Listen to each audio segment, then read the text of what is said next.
Bhavnagar parole furlough સ્ક્વોડની team ગ્રામ્ય વિસ્તારમાં પેટ્રોલિંગમાં હતી તે દરમિયાન ચોક્કસ બાતમી મળી હતી કે ભાવનગર અમદાવાદ હાઈવે પરથી ધોલેરા તરફથી એક બોલેરો પિકઅપ ભાવનગર તરફ આવી રહી છે, જેમાં ગેરકાયદેસર વિદેશી દારૂ ભરેલો છે.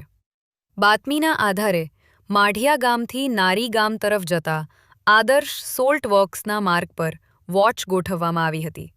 તપાસ દરમિયાન બોલેરો પિકઅપમાંથી ભારતીય બનાવટના પરપ્રાંતીય ઇંગ્લિશ દારૂની 3696 બોટલો તથા 960 બિયર ટીન મળી આવ્યા હતા. સાથે વાહન અને મોબાઈલ ફોન સહિત કુલ 14,96,144 રૂપિયાનો મુદ્દામાલ જપ્ત કરવામાં આવ્યો હતો. આ કાર્યવાહીમાં 2 ઇસમોને ઝડપી પાડવામાં આવ્યા છે, જ્યારે એક આરોપી ફરાર હોવાનું જાણવા મળ્યું છે.